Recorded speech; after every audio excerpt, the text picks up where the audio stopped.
잠깐 기도하고 예배하겠습니다. 하나님 감사합니다. 오늘도 거룩한 주일 허락하여 주시고 하나님 부족합니다. 부족한 여종을 이렇게 세워주셔서 말씀 함께 나눌 수 있도록 인도하시니 감사를 드립니다. 하나님, 우리가 이 세대를 분별하며 이 험악한 세상 가운데서 우리의 거룩한 성전 되신 우리의 몸을 잘 지켜나가는 저희들 되어질 수 있도록 인도하여 주옵소서. 오늘도 말씀 가운데 사람은 가리워 주시고 하나님께서 원하시는 뜻만이 드러나게 하셔서 그 말씀에 은혜 되어지는 귀한 시간 되게 하여 주옵소서. 모든 말씀 함께 해주시기를 원하며 예수님의 이름으로 기도합니다. 아멘. 오늘은 제가 제목을 거룩히 지켜야 할 우리의 성전이라고 잡아봤습니다. 왜 그럴까요? 아까 말씀 읽었는데요. 다시 한번 읽어보겠습니다. 너희는 너희가 하나님의 성전인 것과 하나님의 성령이 너희 안에 계시는 것을 알지 못하느냐? 누구든지 하나님의 성전을 더럽히면 하나님이 그 사람을 멸하시리라. 하나님의 성전은 거룩하니 너희도 그러하니라. 한 말씀 더 읽습니다. 기록되었으되 내가 거룩하니 너희도 거룩할지어다 하셨느니라. 제가 오늘 제목을 거룩히 지켜야 할 우리의 성전이라고 이야기하였는데요. 우리 교회 성전도 지켜야 합니다. 하지만 우리 각자 한 사람 한 사람이 하나님의 몸된 성전입니다. 그래서 우리를 지켜나가야 하는데 무엇으로부터 우리를 지켜나가야 할까? 지켜야 할 것들이 굉장히 많은데요. 오늘은 중독이라는 것을 한번 살펴보도록 하겠습니다. 그래서 중독이란 무엇인가? 그리고 중독의 종류를 살펴보고요. 그리고 결론적으로 이것을 통해서 우리에게 하나님이 주시는 그 말씀의 결론이 무엇인가를 살펴보겠습니다. 우선 중독은 두 가지의 의미의 중독이 있어요. 우리는 보통 하나로 중독을 이야기하지만 그 어딕션이라는 것은 술이나 담배, 아편 이런 것들을 내가 지속적으로 내 안에 섭취를 해서 그것이 병적인 증상, 정신적인 거, 신체적으로 나타내는 거를 어딕션이라는 중독의 의미로 사용하고요. 인톡시케이션은 여러분들 잘 알고 있는 것처럼 농약, 무슨 그런 약물 중독이 되어져 가지고 병적인 증상을 나타내서 사망에 이르게 하는 것을 인톡시케이션이라고 합니다. 그런데 보통은 이 어딕션에서 시작되어진 것이 나중에 병적인 것으로 사망인 것으로 인톡시케이션으로까지 옮겨가게 되어지는 것이 중독이에요. 그래서 중독이 무엇인가? 오늘은 특별히 인톡시케이션, 농약 중독 이런 게 아니라 마약, 즉 어딕션에 대한 부분을 좀 살펴볼 건데요. 이 중독의 의미는 술이나 마약 등 지나치게 복용한 결과 그것이 없이는 견디지 못하는 상태래요. 그리고 이것에는 세 가지 그 중독에서 꼭 나와지는 단어가 있어요. 금단 증상과 내성과 의존성입니다. 금단 증상은 내가 이것을 끊으면 아무것도 할 수 없는 거 모두 잘 아실 거예요. 그리고 내성은 이게 한번 시작하면 그것으로 만족이 안 돼서 점점 양이 많아져야 되는 거예요. 그걸 내성이라고 하고요. 의존성은 내가 이것만 해야 살고 싶어, 살 수 있어 이렇게 생각되어지는 정신력이 되어지는 것이 바로 의존성입니다. 그래서 이 중독의 분류를 보자면 행위 중독이 있습니다. 행위 중독은 뭐냐 하면요, 무슨 행동을 통해서 이루어지는 중독인데요. 오늘날은 이 행위 중독이 너무나도 만연한 세대에 우리는 살고 있습니다. 어떤 것들이 있을까요? 핸드폰 중독, 도박 중독, 게임 중독, 음란물 중독, 쇼핑 중독, 성형 중독.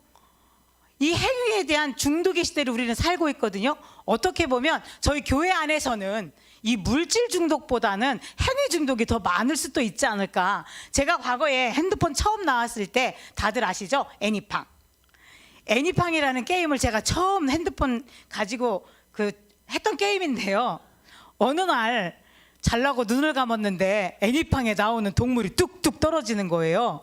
어느 날 기도하려고 눈을 감았는데 애니팡 동물이 뚝뚝 떨어지는 거예요. 그래서 제가 그 애니팡이라는 게임을 하지 않았거든요. 이게 중독으로 가는 길입니다. 내가 무엇인가 행동을 했을 때 전혀 상관없는 행동을 함에 있어서도 그 행동에 영향을 받게 되어지는 것이 바로 행위 중독이에요. 그리고 오늘 살펴볼 물질 중독은요, 어떤 특정한 물질을 지나치게 의존해서 그 물질이 없이는 살아가지 못하는 상태가 되어지는 것이 물질 중독이어서요. 그 마약, 술, 담배, 그리고 카페인이 있습니다. 그래서 오늘 이것에 대해서 살펴보겠습니다. 그래서 물질 중독, 우리는 중독을 할 일이 별로 없는데, 그런데 제가 이 말씀 준비하면서 보니까 저도 약간 중독되어지는 게 있더라고요. 그래서 아, 이런 게 중독이구나 하고 넘어갔는데 한번 살펴보시도록 하겠습니다. 자, 중독은요, 우리 뇌 속에 있는 도파민이라는 호르몬과 관계가 되어지는 것입니다. 뭐냐면 이 도파민이라는 것은 어떤 호르몬이냐면요, 내가 사회활동을 하거나 아니면 무슨 내가 운동을 하거나 내가 맛있는 뭐를 내가 좋아하는 것을 섭취하거나 나의 행동에서 나에게 행복감을 주거나 기쁨을 주거나 할 때 나와지는 것이 바로 이 도파민이라는 건데요. 중독은 이 도파민과 깊은 연관관계가 있어집니다. 그래서 저게 이제 그 도파민이 나와지는 회로인데요. 이 도파민이 어떻게 중독과 연결이 되어지고 그것이 중독으로 연결이 되어질까, 그 메커니즘을 살펴보면 우선 쉽게 설명해 볼게요. 내가 너무너무 좋아하는 전 생크림 케이크를 좋아하는데 생크림 케이크를 먹었다고 한번 가정을 해보겠습니다. 그러면 내가 생크림 케이크를 딱 먹는 행동을 통해서 이 복측 피계 영역이라고 하는 VTA라는 곳에서 도파민이 배출이 되어져요. 그러면 편도체에서 우와 맛있어 감정을 느낍니다. 그러면 해마에서 기억을 해요. 아, 내가 이 케이크를 먹으니까 기분이 되게 좋아. 그러면서 측좌액에서는 아, 한 번 더 먹어야지 운동 기능을 담당합니다. 근데 이 행위를 전두엽, 우리의 이 앞 뇌에 있는 전뇌에 있는 전두엽이 사령부가 돼가지고요, 이 행위에 따른 그 메커니즘을 동시다발적으로 돌리는 거예요. 그러면서 도파민이 배출되고 또 먹고, 도파민이 배출되고 먹고. 그런데 중독은 바로 이 도파민이 적정량 배출되어지게 하는 게 아니라 그 쾌락을 느끼기 위해서 계속해서 도파민을 과다 분출하게 하는 것, 그것이 바로 중독이에요. 그러면 혹시 말 듣다 보니까 나도 이거 중독 같아 하는 분들도 계실 수도 있어요. 그것은 비단 지금 말씀드리는 물질뿐만이 아니라 나를 좌지우지하는 모든 것이 중독의 물질이 되어질 수 있기 때문입니다. 그러면 그 중독이 어떤 것인지 한번 보겠습니다. 중독은요, 아까 말씀드렸죠. 뇌에서 분출되어지는 도파민과 관계가 있다. 그래서 우리는 중독을 뇌질환 질병이라고 부릅니다. 이것은요, 보상회로에 문제가 생기는 거예요. 내가 좋은 일을 해도 도파민은 배출.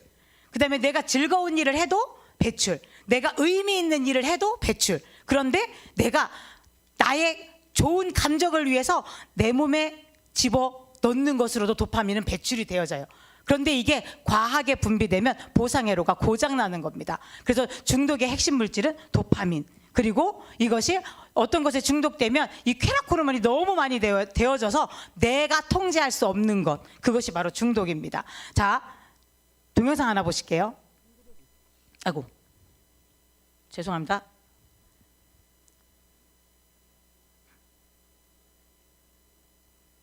왜 동영상 안 나옵니다.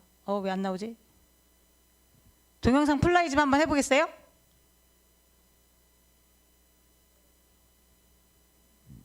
저 이제 설명드려야 되겠네요. 저거는 쥐의 뇌에 전기 자극을 주는 것을 이렇게 심었어요. 그리고 쥐가 이 전기 자극을 받으면 불쾌함을 느낄 것이다. 그러면 우리 아이들이 뜨거워 그리고 안 가잖아요. 쥐는 그럴 것이다. 그리고는 사실은 이 뇌에 전기 충격을 주는 실험을 한 거예요. 그래서 한번 찍 하니까 애가 찍 하고 놀래요. 그러면 그만두겠지. 근데 이게 뇌에 전기 자극이 오니까요, 이 쥐가 먹는 것도 무엇도 아무것도 하지 않고 계속 전기 자극을 받는 거예요. 계속.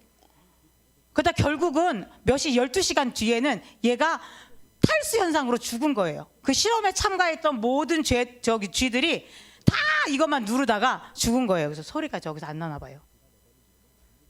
네. 쥐가 레버를 눌렀을 때 측좌에게 전기 자극이 주어지면서 쥐는 쾌감을 느끼게 되는데, 쥐는 그 자극을 받기 위해 레버만 반복해서 누르기 시작합니다. 그러면서 먹고 마시고 번식하는 모든 활동들을 중단하게 됩니다. 한 쥐는 12시간 동안 무려 7,500번이 넘게 레버를 누르기도 하였죠. 실험을 시작하고 며칠이 지나자 대부분의 쥐들이 탈수로 사망하게 됩니다. 쾌락에 중독되어 전기 자극 외에 다른 활동에 대한 의지를 모두 상실했기 때문입니다. 네, 쥐가 불쾌감을 느낄 것이다라고 생각했던 실험의 방향은 정반대가 된 거예요. 그래서 이 쥐 실험을 통해서 이 사람의 뇌도 도파민이 과다 분출되면 이런 중독에 빠지는구나 하는 것을 발견해 내었다고 합니다.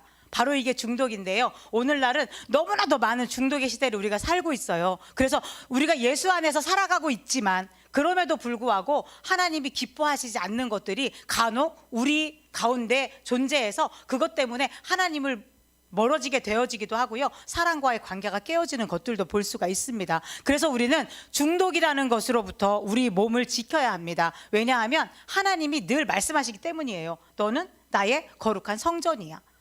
저와 여러분들은 하나님의 거룩한 성전입니다. 하나님의 말씀으로, 그리고 하나님이 원하시는, 하나님이 이 세상을 바라보는 눈으로 바라봐야 하는데, 사실은 우리는 너무 이 교회 울타리 안에서 아유 저건 남의 얘기야 이렇게 살아가고 있는 것들이 너무나도 많다라는 것을 깨닫고 우리를 지켜나가는 그런 삶이 되어야 하겠습니다. 그러면 이제 중독의, 오늘 이제 행위 중독은 사실은 여러분들이 이거 하면 아 내가 이건 너무 심하지 않은가? 이런 생각이 드신다면 중독으로 가는 과정이에요. 그건 바꿀 수 있습니다. 그런데 오늘날 물질로 인하여 오는 중독은요, 모두가 다 그런데 이러고 넘어가기 때문에 한번 살펴보겠습니다. 첫 번째로는 알코올 중독입니다. 바로 술을 통해서 오는 것이 알코올 중독입니다. 술은 1%의 알코올, 1% 이상의 알코올이 포함되어져 있는 음료를 술이라고 해요. 그러니까 잘 안 보이지만 밑에 뭐 양주, 소주, 뭐 막걸리, 그 알코올의 양이 표시가 되어져 있는데요. 제가 보니까 소주는 20이고 양주는 40이더라고요. 양주 마시는 사람들이 굉장히 많은 알코올을 섭취하는 거죠. 바로 이런 그 술로 인한 중독입니다. 근데 이 중독은요, 이 술은요, 알코올은요, 우리 몸 전체에 영향을 끼쳐요. 특히 알코올로 인하여서 가장 많이 영향을 받는 것 중에 하나는, 여러분들 주변에 술 마시는 양반 중에 통풍 환자 많이 있죠. 혈액순환이 되지 않아가지고 통풍이 생겨나는 게 많고요. 위쪽에 문제가 많이 생기고 간에 문제가 생겨집니다. 그래서 신체에, 저 글씨가 잘 보일까요? 잘 안 보이는데요. 강경병, 지방간이 오고, 그 다음에 심장병이 오고, 출혈성 위염이 오고, 이런 것들이 우리 신체에 전반적으로 영향을 주고 있고요. 그리고 뇌에도 영향을 줍니다. 뇌에 영향을 받아서 혀가 꼬부라지고 말을 막 횡설수설하고 갈지자로 걷고, 이것이 바로 뇌의 영향을 받아서 일어나는 증상입니다. 그리고 간이 영향을 받습니다. 우리가 지금 대부분들의 이 현대인들은 지방간을 조금씩 가지고 있어요. 그런데 이 지방간은요, 운동하고 그 다음에 식이 조절하면 완치가 되는 거거든요. 그런데 지방간을 조금 가지고 있는 사람들이 알코올 섭취를 10년 이상 하게 되어지면 잘못하면 사망에 이를 수 있는 것이 바로 간에 영향을 미칩니다. 그런데 중간에 파란 줄, 빨간 줄, 파란 줄, 빨간 줄 된 것이 있죠. 이것은 뭐냐 하면요, 술을 금주만 하게 되어지면 간은 회복될 수도 있음을 나타내는데, 그거를 못 해가지고 쭉 가다가 사망할 수 있다라는 표입니다.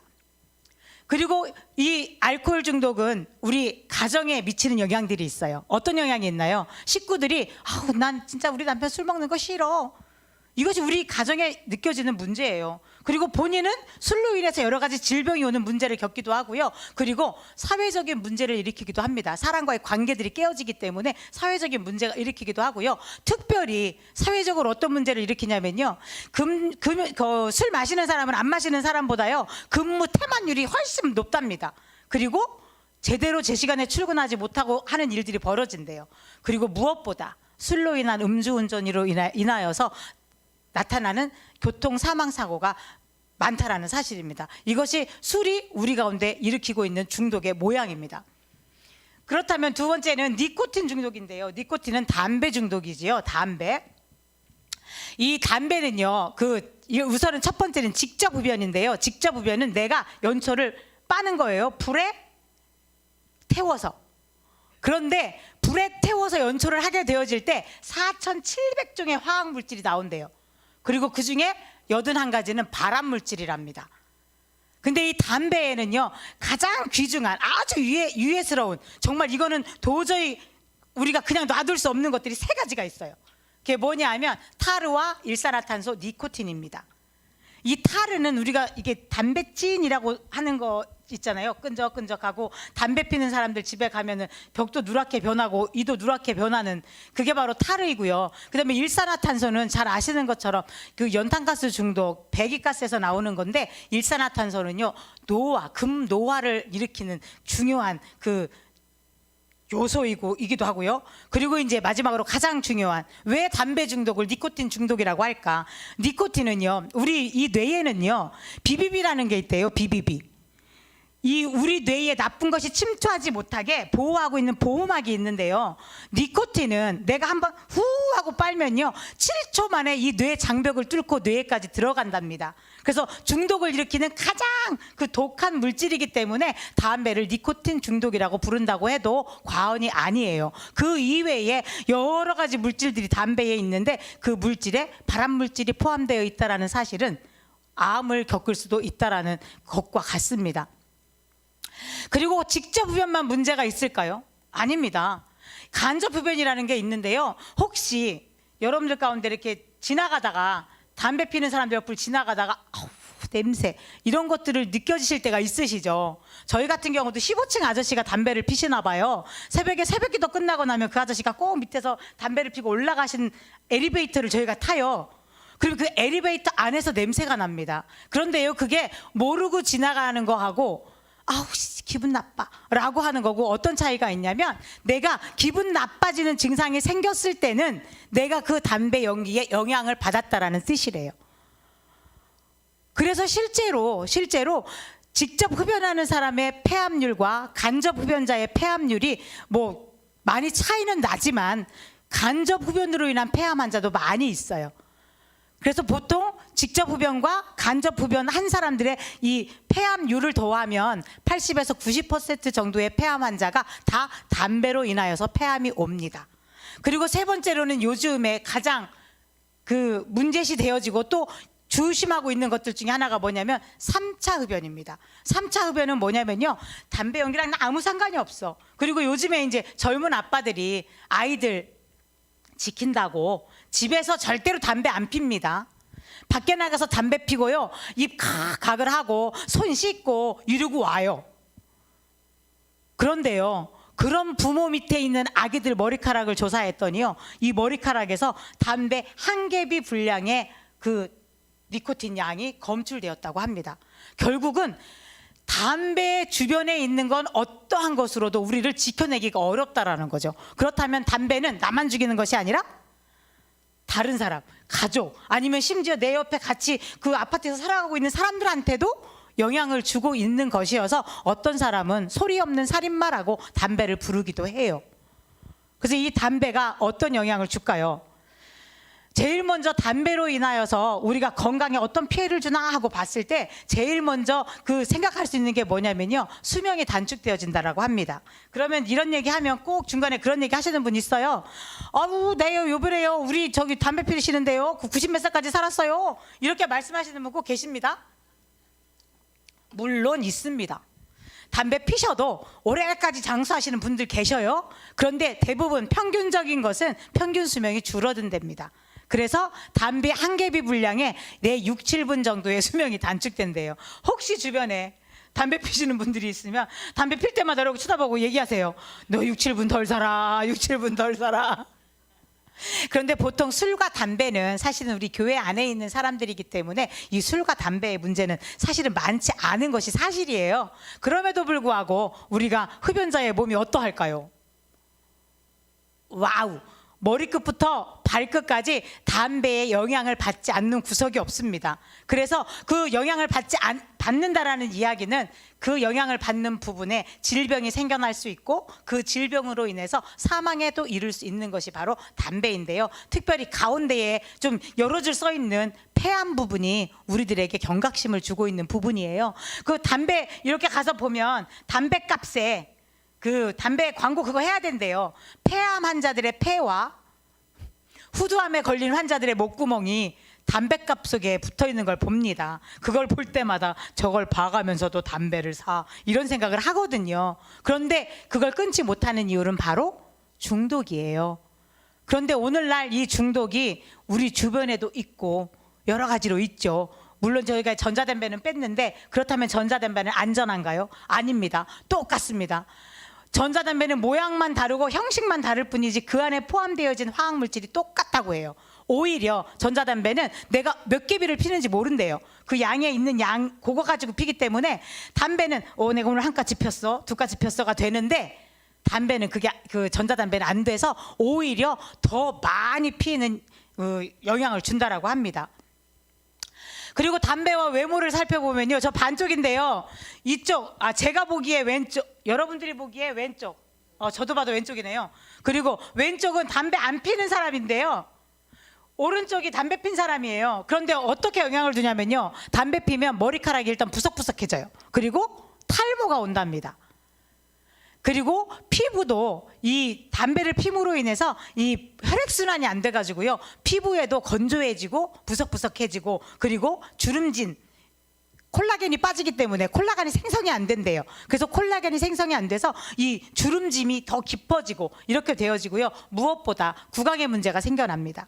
구강은 일단은 이가 노래집니다. 그리고 치주질환이나 이 빠지고 흔들리는 것들이 많아져서요, 일반 사람들보다 담배 피는 사람들이 150% 정도 이 치주질환, 그 구강의 문제를 더 많이 가지고 있다라고 합니다. 그렇다면 오늘날은 어떤가요? 사회생활은? 옛날에는 그랬어요. 옛날에는 어른이 담배도 못 피워? 내가 피겠다는데 뭘 그래? 그랬다는데 요즘에는요, 요새도 담배를 피우는 사람이 있어? 그래서 사실은 담배 피우는 사람이 그 흡연구역 말고 이렇게 운신하기가 참 어려운 세상이긴 해요. 사실. 그리고 성인의 흡연 양은 줄고 있는 것이 사실입니다.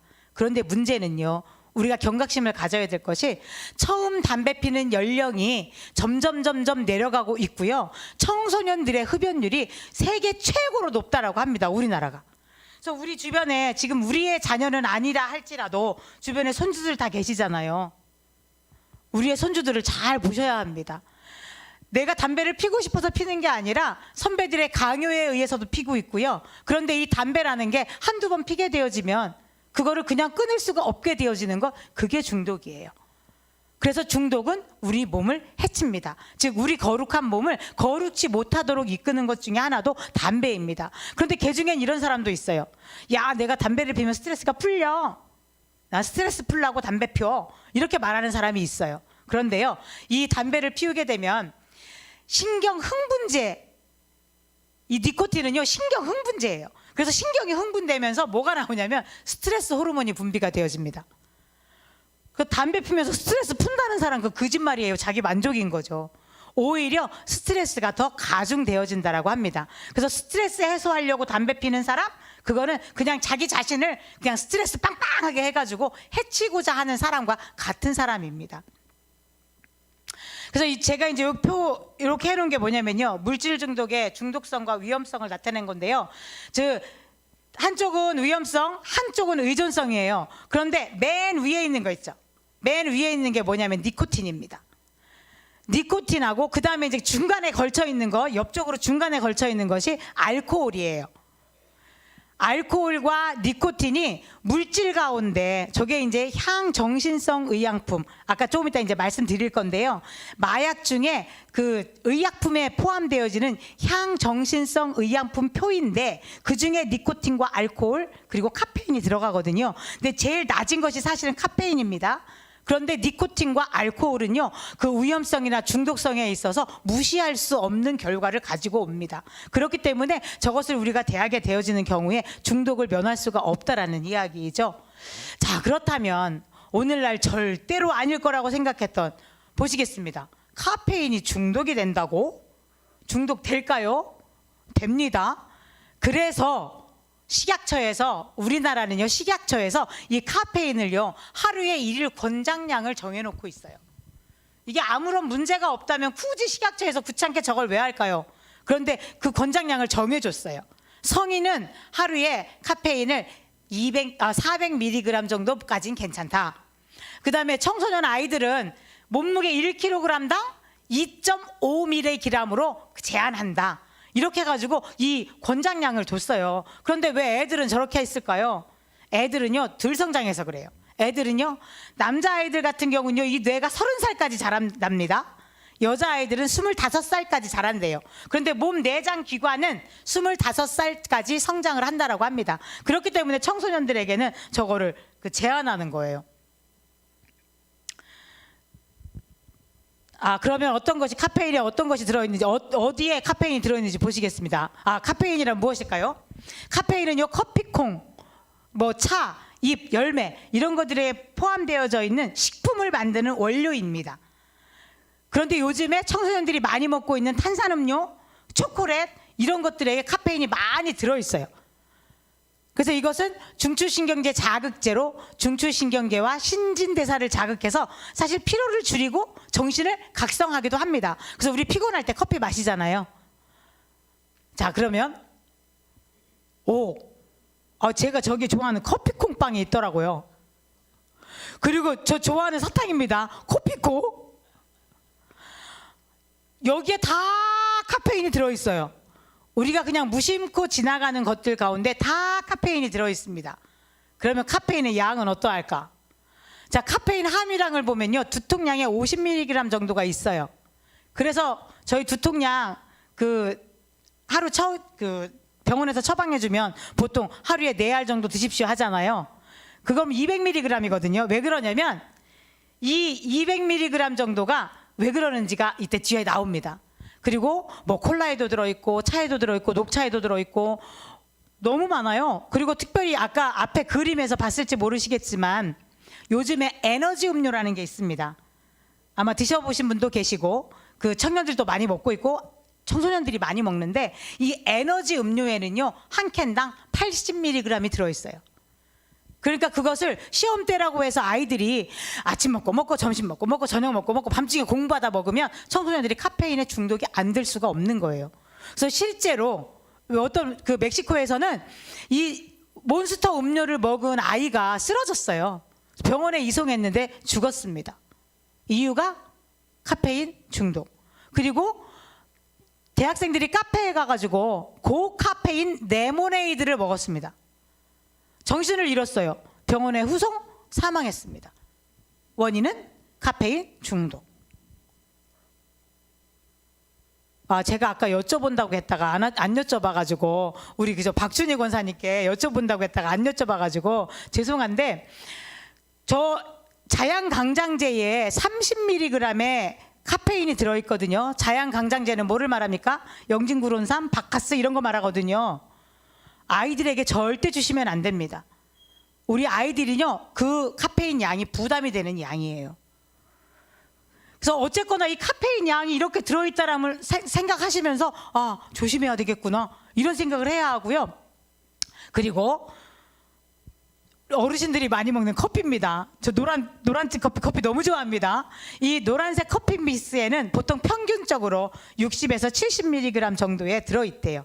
그래서 우리가 하루에 400mg을 놓고 하면은 한 6, 7잔 정도는 먹어도 상관이 없다라고 하는데, 우리가 카페인 들어있는 걸 저거 커피만 먹지 않잖아요. 그렇기 때문에 주의하셔야 되고요. 특별히 요즘 커피 전문점 너무 많잖아요.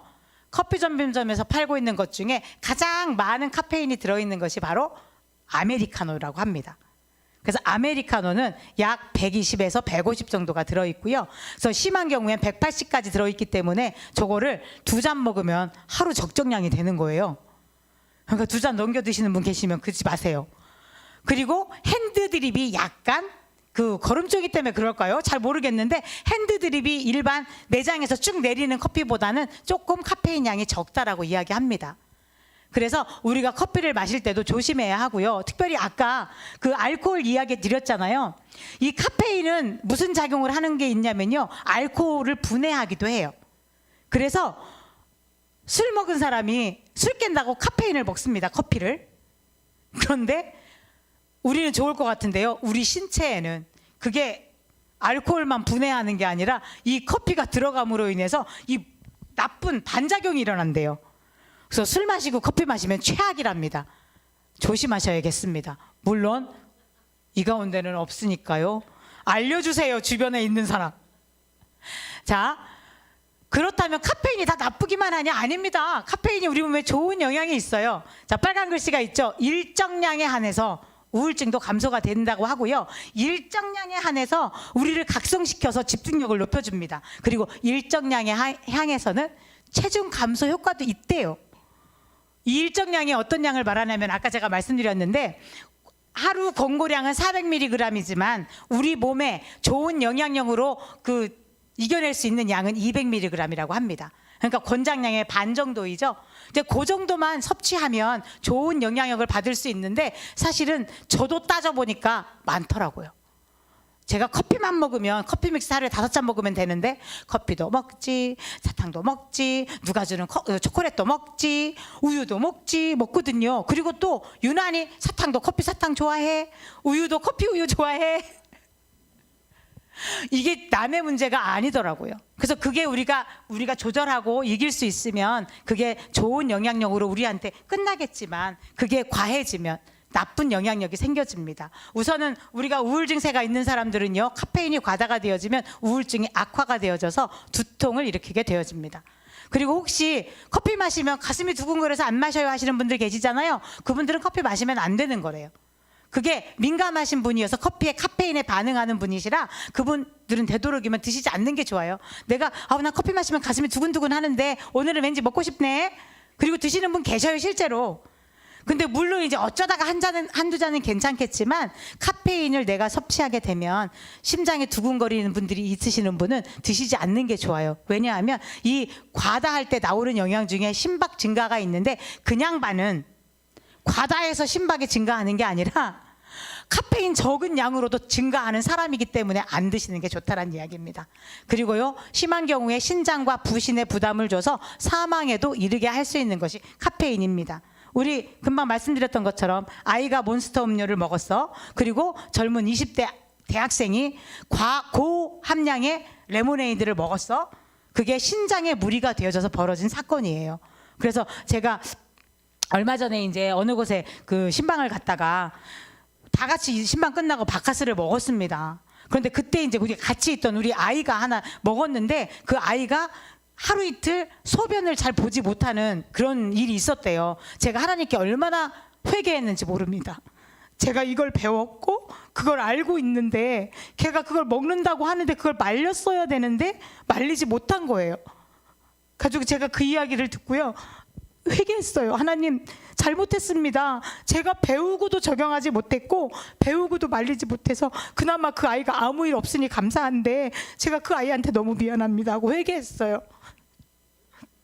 네, 아이들한테 저희 어른들 먹는 거 주면 안 됩니다. 왜냐하면요, 우리 어른들에겐 아무 문제가 아닐 수 있지만 아이들한테는 그게 치명상이 될 수 있기 때문입니다. 그래서 카페인이 우리 몸에 이렇게 나쁜 영향력도 있다라는 사실을 우리가 기억해야 합니다.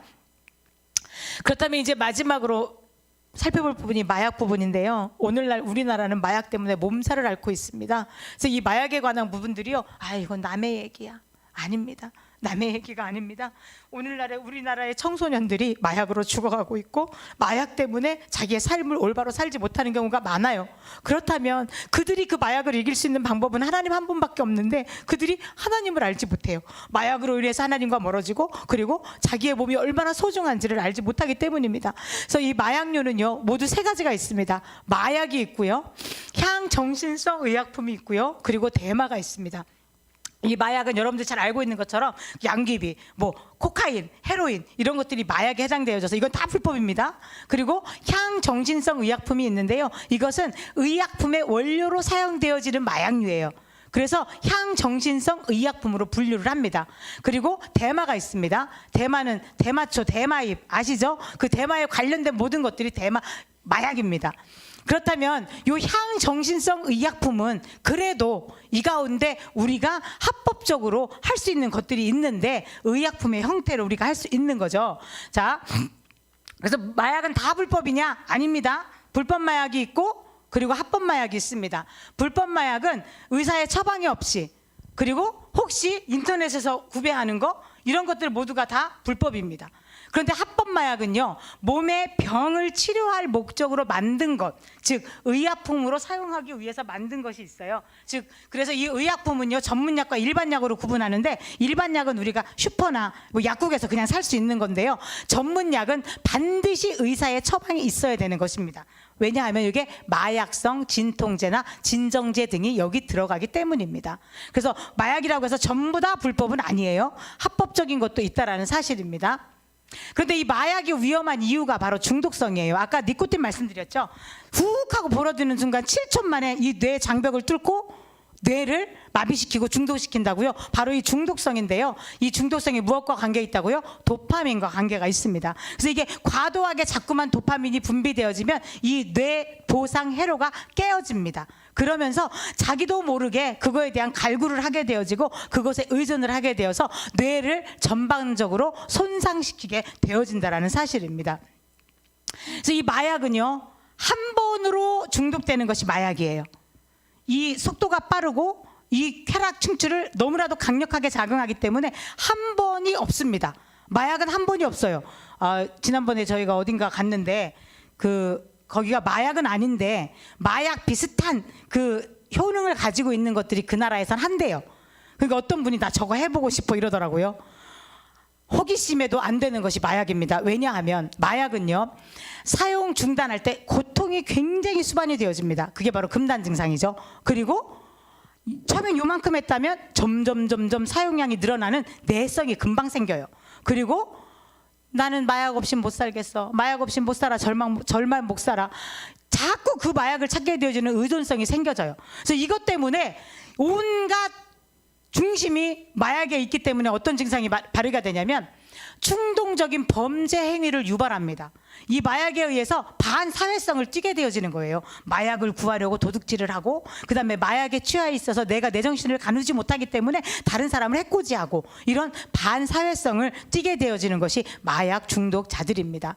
그런데 요즘에 가장 위험한 마약이 있어요. 그게 바로 펜타닐입니다. 이 펜타닐은요, 지금 미국에서 보면은 사망자 이렇게 추이가 점점 많아지고 있는데, 이 사망자 중에 빨간색 펜타닐에 의해서 죽는 사람이 훨씬 더 많다라는 사실을 볼 수가 있습니다. 왜 이게 무엇이길래 이럴까? 이 펜타닐은요, 합성마약이에요. 합성마약이어서 가격이 쌉니다. 그리고 얼마나 독한지 이걸 조제할 때 장갑을 끼지 않으면 중독이 돼서 죽는답니다. 그리고 가장 위험한 것이 뭐냐면 호흡 기능이 중단되어져 가지고요, 좀비처럼 이렇게 쓰는 거예요. 호흡이 안 돼 가지고 몸이 좀비처럼 쓴답니다. 그러다가 나중에는 신경을 차단해서 죽음에도 이르는 것이 바로 펜타닐인데, 저 우리나라 10원짜리 동전 얼마인지 아시죠? 우리나라 10원짜리 동전, 옛날 동전 말고요, 새로 나온 동전, 그 동전 옆에 지금 하얀 거, 그게 펜타닐의 치사량이에요.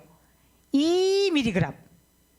저것만 해도 죽는 치사량입니다. 저렇게 조그만 게 펜타닐인데요.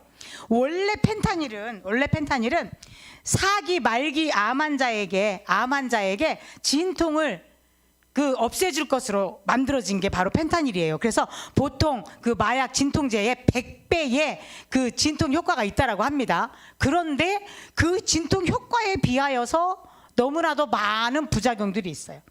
그래서 이 부작용들 때문에 결국에 사망에 이르는, 저는 저희 친정어머니를 말기 암 투병을 하실 때 제가 집에서 한 3개월을 엄마를 모시고 있었는데 돌아가셨거든요. 이제 진통이 깊어지니까 의사가 마약 주사도 안 받아. 그러니까 마지막에 주신 게 뭐였냐면 요만하게 생긴 패치를 주셨어요. 그거를 붙여주시고 이틀에 한 번씩 가르라고 하더라고요. 그런데 이걸 붙이고도 엄마가 그 통증을 못 이겨 하시는 거예요. 저는 하마터면 암으로 돌아가실 엄마를 펜타닐로 돌아가시게 할 뻔했어요. 나중에 알았죠. 하도 고통스러워 하시니까 가지고 있는 패치를 한 장 더 붙여드릴까? 이 생각을 한 거예요. 그러면 좀 낫지 않았을까? 아마 그걸 붙여드렸으면 우리 엄마 그때 돌아가셨을 거예요. 나중에 알았습니다. 그리고 전화를 안 했다면, 선생님 엄마가 이런데 이거 패치 한 장 더 붙여도 될까요?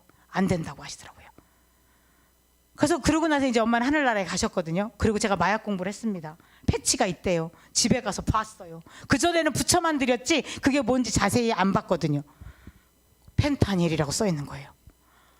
펜타닐이 그런 약인데 그 약을 요즘에요 청소년들이 사고 팔고 합니다. 왜냐하면요 약국에서 무분별하게 처방을 해줍니다. 아 선생님 내가요 학교에서 운동하다 삐끗했는데 여기 아파요. 그럼 펜타닐을 처방해줘요. 그러면 그거를 여기 이 병원 가서 저 병원 가서 한 다음에 진들끼리 파는 거예요. 이 펜타닐이 이렇게 무서운 역할을 하고 있고요. 펜타닐과 마약류의 부작용을 보면 저 다리가 저게요 그 다리죠. 다리는 연예인 다리예요. 근데 지금 걔 이름이 제가 생각이 안 나는데 연예인 다리예요. 이 마약에 중독이 되어지면 이 몸속에 이렇게 벌레가 기어다니는 것 같으대요. 그래서 그걸 막 긁는 거예요. 그래갖고 저렇게 되는 거예요. 그리고는 얼굴이 부서지고 그 다음에 이가 빠지죠. 그리고 또 있습니다. 전과 후예요. 전후. 마약 전후. 마약 전후. 그런데 저 코는 뭐냐면요. 뭐 헤로인인지 코카인인지 이렇게 하고 이렇게 코로 마신대요. 나중에 코 무뼈가 녹아져가지고요. 저렇게 되어진답니다.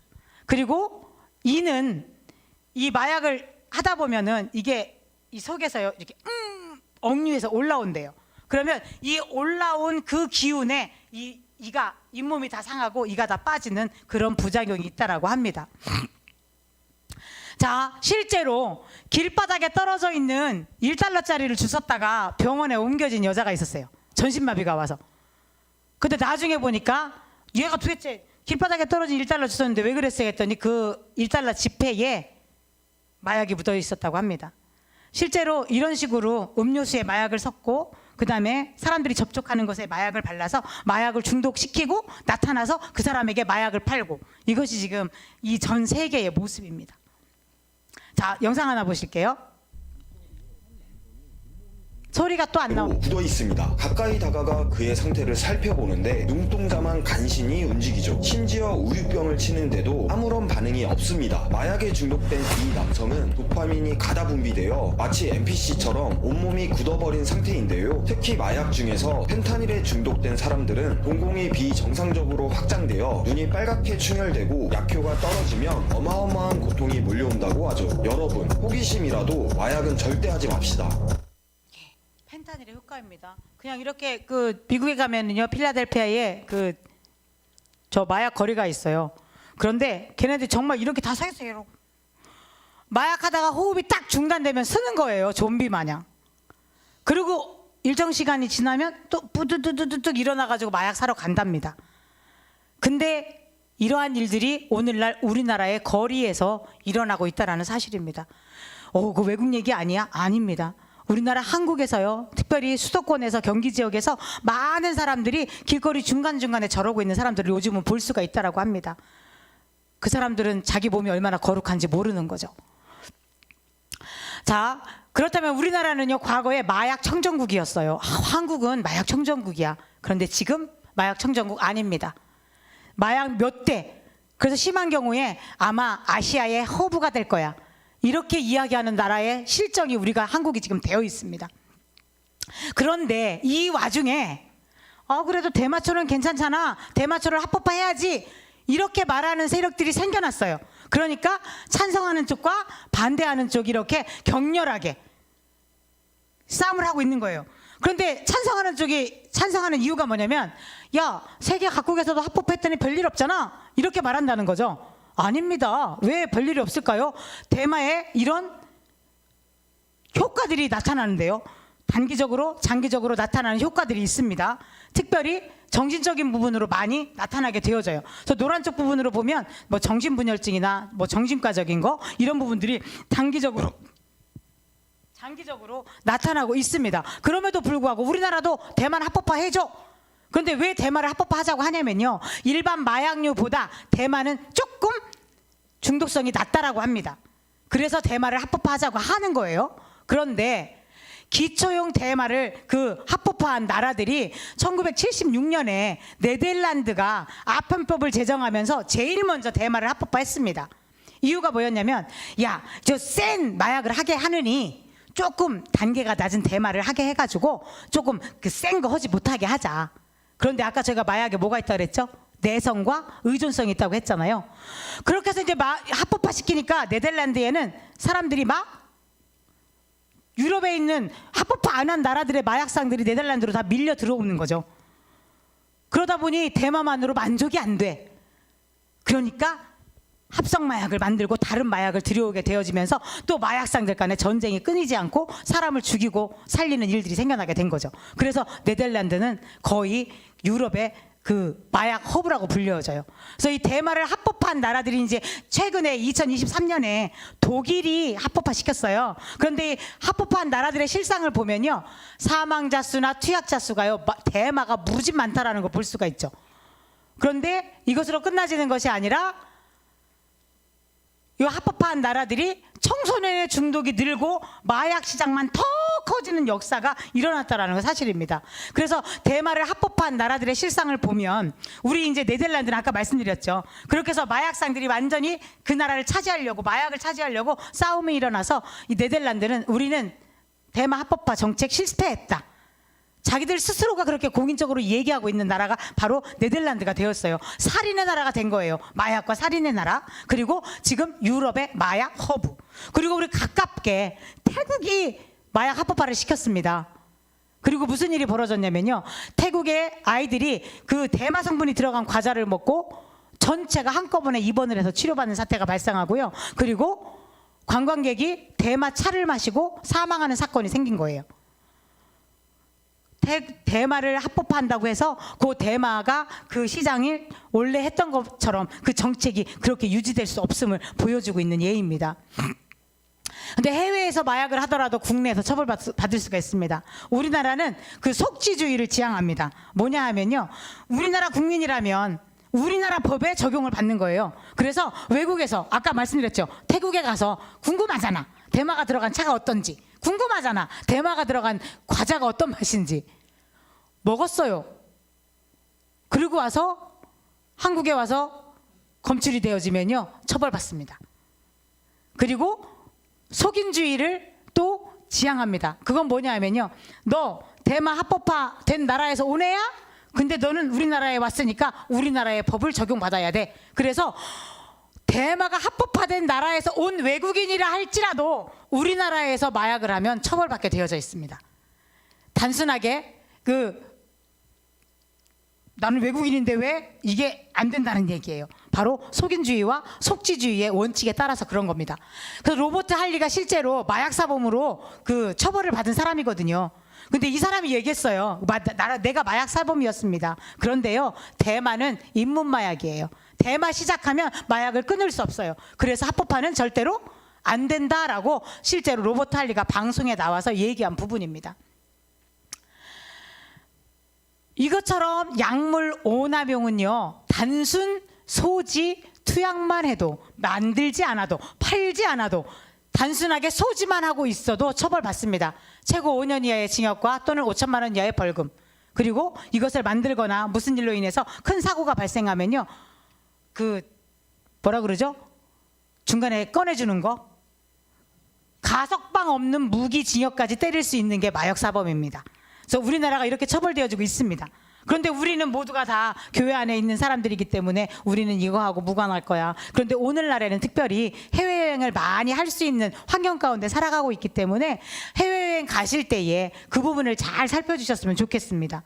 혹시 내가 마약 들어간 차 안 먹으면 되지, 마약 들어가 있는 과자 안 먹으면 되지. 그런데요, 이 마약이 어디까지 들어가냐면요, 우리가 그 면세점에서 사는 화장품에도 마약 성분이 들어간 화장품들이 있고요, 향수도 있고요, 그리고 심지어 피자에도 있습니다.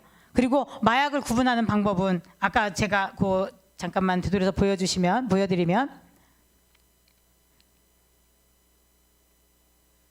왜 안 갈까요?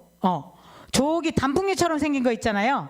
그 합법화된 나라들 가면은 그 가게에 저걸 표시하게 되어 있대요. 여기는 요 대마를 파는 것입니다. 그러니까 혹시 해외여행 가시게 되면 그걸 잘 살펴보셔서 그렇게 그것으로부터 우리 몸을 지킬 수 있는 저희들이 되어줬으면 좋겠습니다. 무엇보다 마약이 중요한 이유는 한 번만 내고 손을 대도 중독되어지는 것이 마약이다. 즉 그것에서 벗어날 수 없는 것이기 때문에 우리가 조심해야 합니다. 그렇다면 결론입니다. 자, 우리의 몸은 거룩한 하나님의 성전입니다. 거룩하게 지켜야 하는데요. 제가 요 말씀을 준비하면서 성경에 거룩이라는 말이 몇 번 있나 살펴봤어요. 몇 번이나 있을까요? 성경에 거룩이 몇 번이나 있을까 살펴봤거든요. 자, 뭐 여기에 이제 답은 없습니다. 460번이 나오더라고요. 신구약을 통틀어서 거룩이라는 말이 460번 나오더라고요. 그 가운데 제가 몇 가지 말씀을 뽑아왔는데 그 말씀을 읽고 마치려고 합니다. 함께 있습니다. 나는 여호와 너희의 하나님이라. 내가 거룩하니 너희도 몸을 구별하여 거룩하게 하고 땅의 기는 길짐승으로 말미암아 스스로 더럽히지 말라. 예, 아멘. 그리고 또 한 말씀입니다. 너는 스스로 깨끗하게 하여 거룩할지어다. 나는 너희의 하나님 여호와이니라. 예, 나의 하나님 여호와께서 임하실 것이요 모든 거룩한 자들이 주와 함께 하리라. 그런즉 사랑하는 자들아, 이 약속을 가진 우리는 하나님이 거룩하고 온전히 이루어 육과 영의 온갖 더러운 것에서 자신을 깨끗하게 하자. 예, 제가 이 말씀을 이렇게 선택한 이유는요, 스스로 우리를 거룩하게 하기 위해서 스스로 할 것을 하나님이 명령하시고 계시기 때문입니다. 물론 주변에서도 도와야겠지만 내가 나를 거룩하게 하는 것, 그것은 누가 옆 사람이 도와줘서가 아니라 나 스스로 서야 함을 이야기해주고 있고요. 그리고 두 번째는 내가 거룩하지 않으면 하나님이 우리와 함께 하시지 않으실 것이다라고 분명히 말씀하셨습니다. 그러기에 우리는 우리의 몸이 거룩하기를 힘써야 합니다. 그리고 세 번째는 우리들의 육과 영의 더러운 것에서 우리를 지켜서 거룩해라. 그렇다면 우리가 무엇으로 거룩할 수 있을까? 함께 읽습니다. 하나님의 말씀과 기도로 거룩하여 짐이라. 그렇습니다. 우리가 거룩할 우리의 성전, 하나님이 주신 이 거룩한 몸을 거룩하게 유지할 수 있는 것, 그것은 바로 하나님의 말씀과 기도입니다. 하나님의 말씀으로 우리를 채우고 우리가 순간순간 살아갈 때마다 하나님께서 원치 않는, 하나님이 기뻐하시지 않는 것들이 발견되어질 때 하나님 앞에 회개하고 돌아서는 일이 우리 가운데 있어야 합니다. 그럴 때에 하나님께서 오 거룩한 나의 자녀들아, 오 거룩하니 나와 함께 하자, 이런 음성을 들을 수 있지 않을까. 저 특별히 제가 오늘 그 남성교회 헌신 예배인데 지난번에 그 말씀하셨던 것처럼 차별금지법을 좀 정확하게 알았으면 좋겠다 이랬는데요. 제가 오늘 드린 말씀이 우리 남성교회 성도님들에게 드리는 말뿐만이 아니라 오늘날 우리 세대가 이렇게 흘러가고 있어요. 우리들의 세상이, 우리는 교회 안에 이렇게 갇혀가지고 우리만 온전하면 되지 뭐, 우리만 괜찮으면 되지 뭐, 이럴 세상이 이제 되지 않는 거예요. 이런 풍토 때문에요, 기독교가 자꾸 배척되어지고 그리고 실제로 아이들이 교회를 떠나고 이런 문제들이 되어지기 때문에 우리가 먼저 믿은 우리들이 우리를 거룩하게 지켜나감으로 인해서 다른 사람들에게 선한 영향력을 끼칠 수 있기를 원합니다. 그런 저와 우리 남성교회 회원님들 그리고 우리 모든 성도님들이 되시기를 원합니다. 기도하겠습니다. 하나님 감사합니다. 오늘도 우리를 향하여 너희는 나의 거룩한 성전이라 말씀하여 주시니 감사합니다.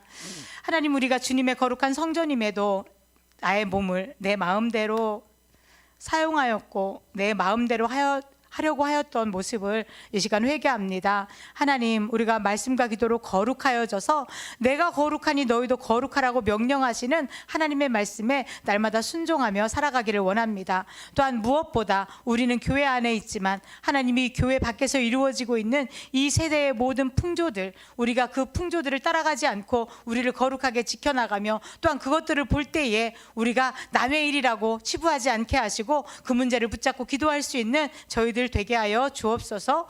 오늘도 하나님 함께하여 주시니 감사를 드립니다. 돌아가는 모든 발걸음도 함께하여 주시고 하나님이 함께하여 주실 때에 우리들에게 참 평안과 기쁨이 있게 하여 주옵소서. 모든 말씀을 예수님의 이름으로 간절히 기도합니다. 아멘.